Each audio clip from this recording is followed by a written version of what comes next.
E aí, pessoal, aqui é o JP e a gente vai agora ver uma última parte de reações de substituição envolvendo os nossos ésteres. Hoje, estudando a chamada reação de transesterificação. Bom, vamos entender um pouquinho, o que é essa transesterificação. O nome dela já vai ajudar a gente a ter uma noção do que vai acontecer.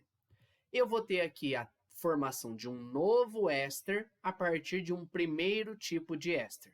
Lembra que esterificação significa formação de éster.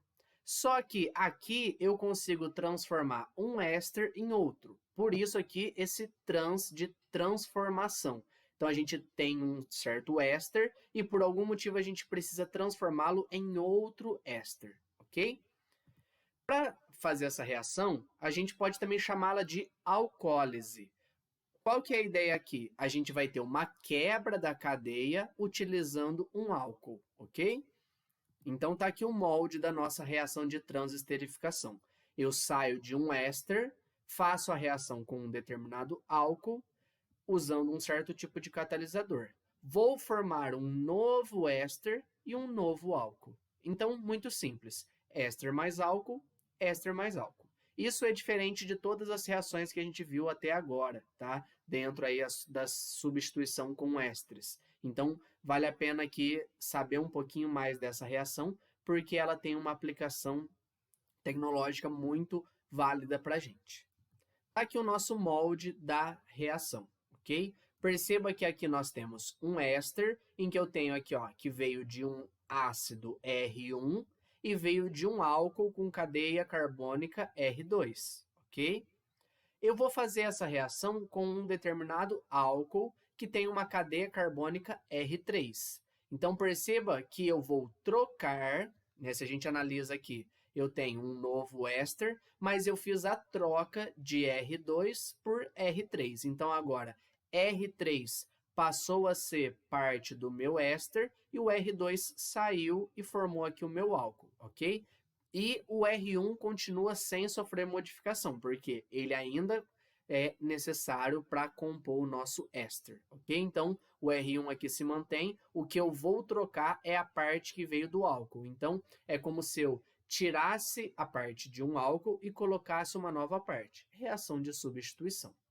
Esse catalisador que é pedido aqui pode tanto ser um ácido quanto uma base. Então, aqui a gente não precisa saber aí, porque a gente encontra reações de transesterificação feitas com um catalisador ácido ou um catalisador básico, ok? O que vale aqui saber é justamente essa transformação de um para o outro. Essa reação já caiu no Enem, já caiu em vestibulares de segunda fase, então vale a pena a gente ficar atento aqui no que é uma transesterificação, ok? Vamos lá. Vamos ver uns exemplos aqui. Por exemplo, nós temos aqui um determinado éster, tá aqui, a carboxila no meio da cadeia, álcool, com um catalisador. Quando eu faço essa reação, eu tenho a formação de um novo éster e de um novo álcool. Por exemplo, aqui nós temos o benzoato de etila, benzoato porque a parte que veio do ácido é o ácido benzoico, ok? E etila porque esse pedaço aqui veio do álcool etanol.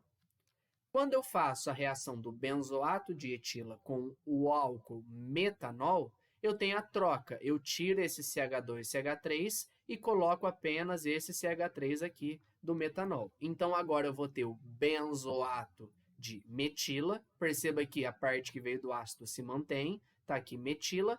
E eu tenho a formação aqui de etanol. Okay? Uma aplicação, uma exemplificação desse molde. Por que essa reação é importante? Porque ela é muito útil na indústria. Dois exemplos clássicos de reações de transesterificação são a produção do biodiesel, que a gente vai dar uma olhada daqui a pouco mais detalhada, e a produção do plástico do tipo PET, ok? Então, são reações de transesterificação, para a gente ficar atento aí, tá certo? Vamos ver um pouquinho mais essa questão da reação no biodiesel. Bom, como que eu faço para obter o biodiesel? O biodiesel precisa, ele é fabricado a partir de um éster. Então, aqui nós temos um éster, só que nós temos aqui um triéster. Um triéster e a cadeia carbônica aqui, R1, R2, R3, são cadeias grandes. Essa estrutura aqui é a estrutura básica de uma gordura. E nós temos aqui a formação de um novo éster, ok? Tá aqui, então, um éster que se transforma em outro. Como eu disse, é a estrutura básica de uma gordura ou de um óleo, ok? É chamado de um triglicerídeo, tá certo? Então, a gente pode pegar, por exemplo, óleo de soja, ou qualquer óleo aí de origem vegetal para poder preparar o nosso biodiesel, né? Aqui no Brasil, a gente tem aí desenvolvimento de tecnologia utilizando vários tipos de óleos para poder preparar esse biodiesel. E a gente vai fazer a reação desse triglicerídeo com o álcool, que no caso pode ser o etanol ou o metanol. Nesse caso, eu estou usando o etanol, mas também poderia ser o metanol, tá certo? O que acontece? A gente vai quebrar uma parte da cadeia e trocar por outra. A parte que veio do álcool é justamente esse pedaço aqui, tá? Então, aqui é pelo álcool, né, que a gente tinha no nosso triglicerídeo, que a gente conseguia unir o nosso triéster. Só que quando a gente troca esse pedaço que mantém tudo unido, a gente consegue separar em 3 cadeias que podem ser iguais ou diferentes, ok? Vai depender aí de R1, R2 e R3.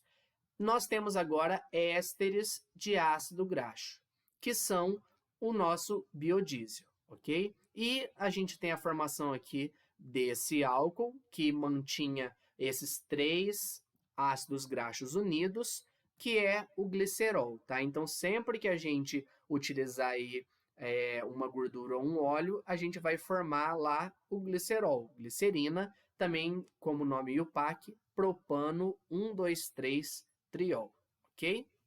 Por que a gente precisa fazer isso para produzir o biodiesel? Bom, vamos comparar um pouquinho aí com o próprio diesel que a gente tem aí, que vários veículos utilizam como combustível. O diesel que a gente conhece vem do petróleo e ele tem um tamanho de cadeia mais ou menos aí de 16 até 18 aí carbonos, tá? Então, em torno desse valor. O que acontece?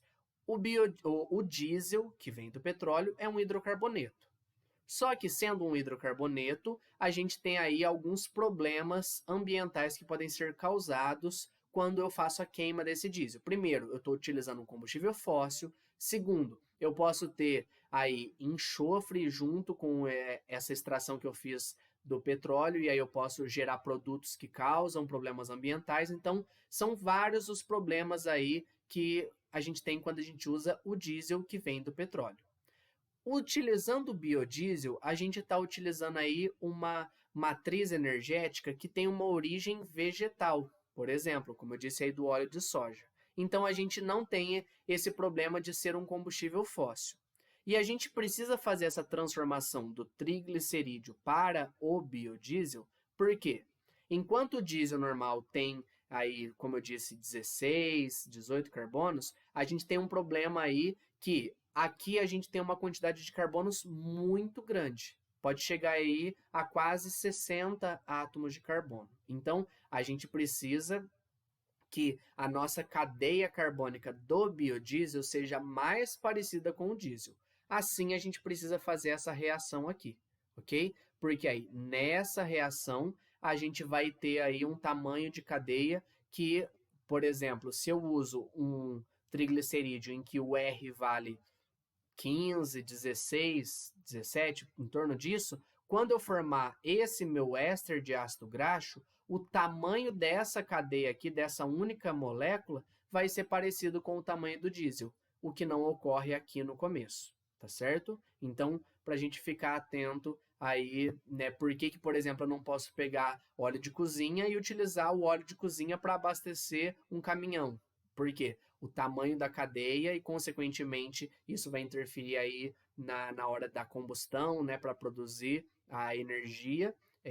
Com o combustível, não vou conseguir fazer isso com o óleo, mas sim com o biodiesel, ok? Só que aí a gente ainda precisa de algumas adaptações pela troca do diesel para o biodiesel. A gente vai ter aula mais para frente aí, um pouco mais de química ambiental, em que a gente vai discutir um pouco melhor isso. Só para a gente entender esse primeiro conceito da obtenção do biodiesel.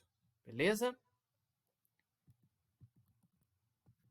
Bom, a gente fecha aqui a nossa aula de reações de substituição envolvendo ésteres e a gente continua agora com exercícios. Qualquer dúvida, estou à disposição. Até a próxima. Tchau, tchau.